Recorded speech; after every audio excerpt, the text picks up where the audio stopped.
Bonjour à tous, Film sur 20 est de retour. Et pour inaugurer ce tout nouveau décor, j'ai le plaisir de vous offrir une émission spéciale. Du 2 au 13 septembre 2020 se tient la 26e édition de l'Étrange Festival. J'en profite donc pour faire un petit retour critique en quelques vidéos sur les films issus de la sélection. Et on commence ce premier épisode avec Possessor de Brandon Cronenberg.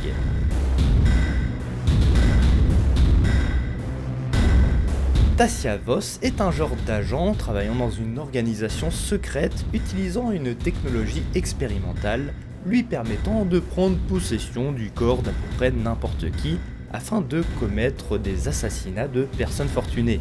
Mais la situation va se compliquer pour Tasia lorsque l'hôte du corps dont elle a emprunté l'enveloppe se montre plus tenace que prévu.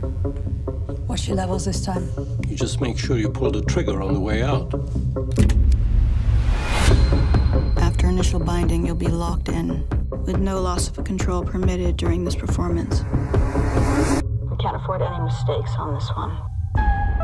Deuxième film du fils du grand David Cronenberg, 7 ans après son premier film antiviral qui semble être un peu tombé aux oubliettes depuis, mais aussi d'un court-métrage qui eut son petit succès lors de l'Étrange Festival 2019, Possessor reprend les thématiques chères à papa et fiston Cronenberg, à savoir un rapport à la chair et à l'horreur inscrivant leur film dans le sous-genre du body horror, genre popularisé par Cronenberg Senior lui-même, avec pour Brandon une recherche constante dans l'esthétisation à outrance.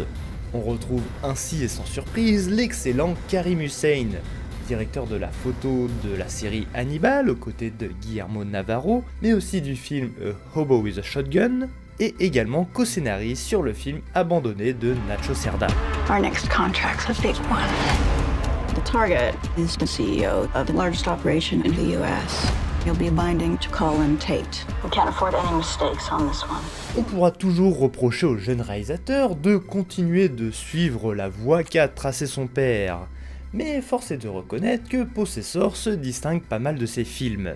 Déjà, il se montre bien plus arty sur la forme, loin de la mise en scène austère et minimaliste de La Mouche ou Scanners. Et puis bon, quand ton père a fait des films d'horreur qui comptent parmi les meilleurs des années 70 et 80, forcément les tiens font un peu pâle figure quoi.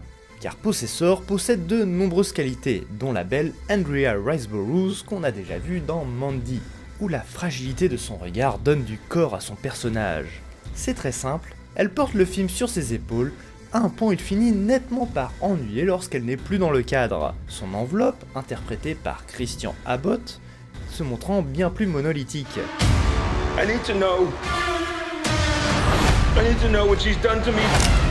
Il y a aussi cette manière de filmer le sang, d'une couleur et d'une texture que l'on pourrait presque sentir, certainement rendue par le travail de Karim Hussein à la photographie, qui ici se fait plaisir comme un fou, nous offrant un bel objet filmique, presque trop clinique par moments, et qui contraste avec l'extrême violence de certaines scènes. Car oui, le film est super gore, les meurtres sont ultra bourrins, et la mise en scène ne nous cache aucun gros plan.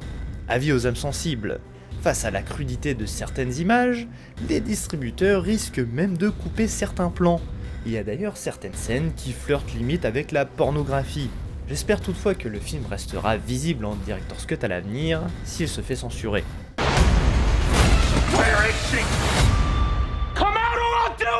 Finalement, le plus gros défaut du film reste son récit, qui cherche à se montrer très nébuleux, certainement pour dissimuler bon nombre d'incohérences, car le concept, bien qu'intéressant, semble bien trop complexe et tiré par les cheveux, surtout quand on nous cache les véritables enjeux, car qu'on se le dise, ils peuvent buter tous les riches qu'ils veulent, c'est pas comme ça qu'ils vont récupérer leur fortune.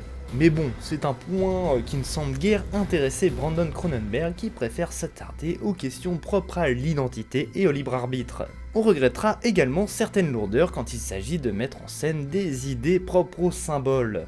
Je pense notamment à ce masque en peau humaine assez terrifiant et qu'on nous vend dans les trailers, et qui est là pour souligner aux spectateurs un état d'esprit d'un personnage. Je ne vous en dis pas plus, à vous de le découvrir. Possessor reste un film qui ne plaira pas à tout le monde. Certains le trouveront chiant, d'autres lourd, il divisera très certainement. Personnellement, malgré ses évidents défauts, j'ai plutôt apprécié ce film pour ses effets ultra gore, à ne surtout pas mettre entre tous les yeux, et ses idées visuelles psychédéliques assez fascinantes. Le film sortira le 9 octobre 2020 aux États-Unis, du moins s'il n'est pas repoussé. 1,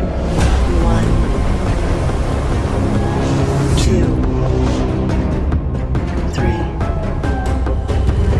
3, 4, 5, 6, 7, 8, 9, 10. Ma note, Existence sous acide,